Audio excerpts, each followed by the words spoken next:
Welcome to the Fear and Greed Business Interview. I'm Sean Aylmer. The ASX200 surged past the 8,000 point mark last week, with some economists optimistic about further gains with the prospect of lower interest rates globally. However, there's plenty of uncertainty out there in investment markets. Shane Oliver is Head of Investment Strategy and Economics and Chief Economist at AMP. Shane, welcome back to Fear and Greed. Thanks for having me, Sean. You expect, your latest forecast is that the ASX 200 could get towards 8,100, 7,900 to 8,100, but you talk about something called roundophobia. I like that. What is roundophobia? Well, roundophobia is, I guess, an obsession with big round numbers. You don't often hear that in relation to share markets, but there is an obsession with big round index numbers like 7,000, 8,000. And each time we go through that, because it's a significant marker, it creates a lot of interest. And that can have the effect of attracting more money into the market. It doesn't always. Time will tell this time around. But the bottom line is, of course, that the 8,000 level is just an arbitrary number. It all depends on when the ASX 200 first started and the index level they set it at when they started. So there's no particular significance to it, apart from the psychological one that could attract interest in the market because we've gone through that big line in the sand. Okay, so why has there been so much strength in the market in the ASX 200? Look, I think there's been a few things. The first thing to note is that particularly recently, there's been more optimism about global inflation falling and central banks heading towards rate cuts. There was a bit of doubt around that a few months ago. There was talk the Fed might have to hike rates again. The Reserve Bank of New Zealand was talking about possible hikes as well. In Australia, we've been talking about hikes, but over the last couple of weeks, we've been seeing more weak inflation data globally, including in the US and New Zealand, more central banks heading towards rate cuts. And that, I think, has helped drag up global share markets, to help drag up our market. There's also the possibility that if these other countries are going down the path of lower inflation after a bit of an upside surprise, then maybe we will see the same thing. So maybe we won't see another rate hike here. Maybe the next move will be a cut, which is what most economists expect, but there's been a bit of doubt around that recently. And finally, there's been a bit of a rotation away from US tech stocks into what you might call cyclical or value stocks, small caps in particular. Tech stocks have been the safe haven play, the growth play, done very well. Investors saying, well, okay, if rates are going to come down, that should lead to better growth on a 12-month view, and therefore will rotate to small caps and companies that will benefit from a cyclical upswing eventually, and that may include the Australian share market. So those three things, I think, have helped push our market up to record highs in the last week or two, and of course then through the 8,000 level, although the last few days have been a bit more volatile. So can it keep going, or do you think there's a correction in the future? Look, I think there's very high risk of a correction. You might say, well, it's a bit cynical, me, I've only revised up my year-end target to roughly where the ASX was anyway. I think it got to a high in the last week of 8,060 or something like that. So there's not much further to go. If I'm saying 8,100 by year end, to be honest with you, I wasn't prepared to revise it any further because I think there is a big risk of a correction. And even though I'm optimistic on the market generally, I think the gains will be limited from here. If you just think about it, most share markets, including our own, are on somewhat stretched PEs. If you look at the margin or the premium they're offering relative to bond yields, it's quite narrow compared to what we've seen over the last 20 years.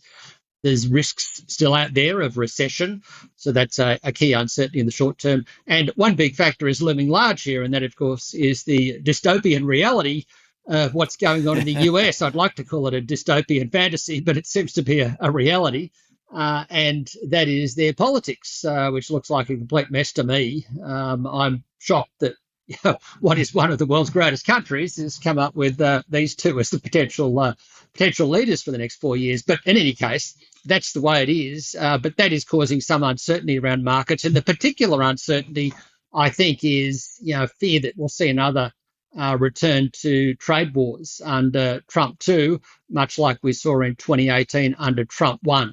And we know from those trade wars back then that we had a bit of a rough year for the share market in 2018. The US share market, top to bottom, had a fall of nearly 20%. Our market came down 15% or so.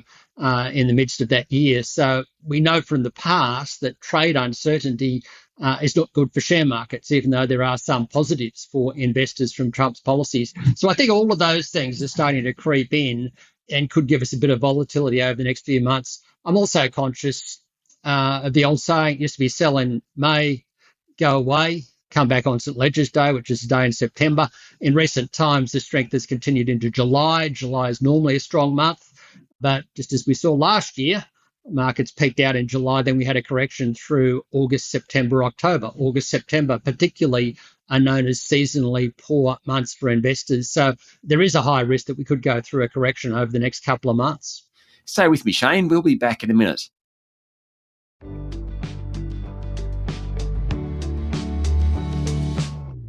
I'm speaking to Shane Oliver, Head of Investment Strategy and Chief Economist at AMP. A couple of times there you referred to the Australian market and rotating into the Australian market, etc. One of the notes you put out over the last week or so, you talk about how Australian stocks have done relative to overseas, and particularly since 2009. Can you just explain that? We haven't done so well. The ASX200 hasn't done so well. No, we certainly haven't. It's been okay. If you're an Australian investor, I think over that period since 2009, you got a return of about 8% if you include dividends. So that's not too bad. It's just that you would have done a lot better if you're in global shares. We've been underperforming, I think, since when we started raising interest rates coming out of the GFC. I think it was October 2009. So there's been a few blips along the way, but the broad trend in relative terms has been downwards for our market. We've gone up in absolute terms relative to global markets. We've gone down. Bunch of factors there. I think we had a massive outperformance in the 2000s. That was on the back of the mining boom. We perhaps had 2 decades worth of returns in 1 decade. So there's been a mean reversion there, making up for those excessive gains we saw in the 2000s on the back of the mining boom. The start of that period, we had a very high Aussie dollar. Great for us going on holidays to the US when one Aussie bought $1.10 in 2011, 2012. Not so good for Australian companies trying to compete internationally. Then for much of that period, we've had higher interest rates than seen globally. And there's been increasing worries about the Chinese economy slowing down and the relationship with China not being as good as it used to be. And then more recently, of course, those China worries have still been there. And we've also had concerns that, the Aussie economy is far more sensitive to higher interest rates than the US economy, maybe will get harder hit given high household debt levels and high property prices. So all of those things have weighed on our market. I know there's been a few occasions where it's looked like the downswing was over. Most recent occasion was, I think, start of last year. We were starting to look a little bit better. And also in 2019, I recall, we started to look a little bit better. But they've all proven to be false dawns. And some of those worries are still there, particularly regarding the full impact of interest rate hikes on our market, on our economy, and also those worries about China. And so therefore, I think it's probably a little bit too early to say with confidence that period of underperformance by our market is over. Okay. Just before I go, you mentioned the Aussie dollar there. Why is the Aussie dollar, at least in historical terms, it's actually fairly weak? And I'm not even sure whether it's a commodity currency, I get that, but commodity prices in historical terms still remain fairly high, but the Aussie dollar doesn't. What's the deal there? I must admit, that is a little bit surprising. We all talk about the iron ore price being off its highs, but it's still above $100 US a tonne, which is actually pretty good. If you left Australia and went to Mars and didn't know what happened, say, 15 years ago, you'd say that iron ore producers are doing fantastically well. They're in clover, so to speak, to borrow that old Australian term. So it is a bit surprising that it's not a little bit stronger, but I think several things have weighed on it. Investors have sort of said, well, okay, commodity prices are still strong, not just iron ore, but also gas and coal prices still high, but there's this sort of increasing concern about the Chinese economy. We saw that in the last week data for the Chinese economy in the June quarter.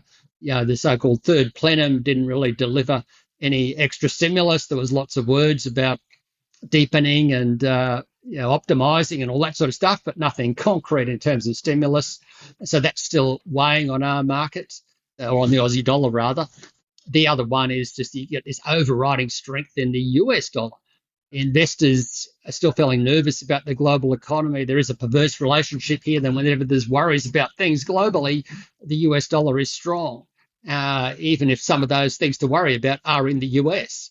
The US dollar has tended to be a safe haven. So that's sort of been strong and again meant a relatively low Aussie dollar. But right now you are right. It is relatively cheap. It should be well into the 70s on a fair value analysis, whereas it's currently meandering around 67 US cents. I'm conscious that J.K. Galbraith, a well-known economist in the US, observed that there's two types of economists, and you can express this particularly in relation to currencies. There's those who don't know, and there's those who don't know that they don't know. So hopefully I'm not in the latter camp, but I have to be realistic about the currency. I tend to think it will go up, but economists have to take currency forecasts with a degree of humility because they've often been wrong. Was it Alan Greenspan who said, when someone asked him about which way the currency is going to go, he said flip a coin? Something along those lines, it could have been Greenspan. Currencies are the hardest thing to get right. Yeah. Of all investment markets, as far as I can tell. I would argue that Bitcoin's even easier, not so much the level, but the direction. You can trade Bitcoin fairly easily on the back of technicals, whereas currencies are a lot harder. Shane, thank you for talking to Fear and Greed.